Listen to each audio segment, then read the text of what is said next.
బీజేపీతో పొత్తులో ఉన్నాడు కాబట్టి పవన్ కళ్యాణ్ గారు ఓవర్ యాక్షన్ చేస్తూ కాషాయాలు ధరించి లేదా ఇంకొక రకమైనటువంటి వస్త్రాలు ధరించి రోజుకొక వేషం వేసి ఆ యొక్క సినిమాలకు పెంచుకున్న జుట్టును పెంచుకొని సనాతని అనేటటువంటి ఈ మధ్య రోజుకొకటి బాగుంది కదా, ఒక్కొక్కసారి రోజు ఒక్కొక్క దాదాపు 1 month నుంచి బాగా క్రాఫ్ట్ అదే సార్, మీరు గమనించటం లేరు. మీరు నేను బాగా గమనిస్తున్నాను.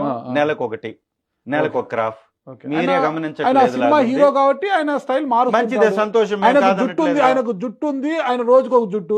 మీకు జుట్టు లేదు, మీరు ఉండేదట్టు పెట్టుకుంటారు. అంతే కదా, ఆయనకు జుట్టు ఉందని మీకు కసి ఎక్కువైనట్టు. ఏం లేదు, జుట్టున్నమ్మ ఏ కొప్పైనా ఆయనకు జుట్టు ఉందని కొప్పు పెడతారు. పెట్టుకోండి. మీరు వేషం నిజ జీవితంలో వేయకూడదు, సినిమాల్లో వెయ్యాలి. సినిమాలో నటించేటప్పుడు వేషం వెయ్యాలా, నిజ జీవితంలోకి వచ్చినప్పుడు ప్రజల మధ్యకి వచ్చినప్పుడు బాధ్యతగా ఉండాలా. ఆ మెట్లు కూడా చూడండి, కింద నుంచి పైకి గడుగుతున్నాడు. కింద మెట్టు గడిగి పైన మెట్టు గడిగితే మళ్ళీ కింద మెట్టు పాడవదా? వ్యవహారం వెనక నుంచి ముందుకు వెళ్ళడం బాగా అలవాటు అయిపోయింది ఆయనకి, కాబట్టి అవి చేశాడు. నేనేమంటున్నానంటే, ఏ ఆధారంతో మాట్లాడావు? ఇవాళ బాత్రూములు గడిగేటటువంటి కెమికల్ ఉంది అంటున్నారు. అంటే ఎంతమంది మనోభావాలని విశ్వాసాలని మీరు దెబ్బతీస్తున్నారు. బాధపడుతున్నారు. కారణం రాజకీయం కాకపోతే ఆధారం చూపించండి.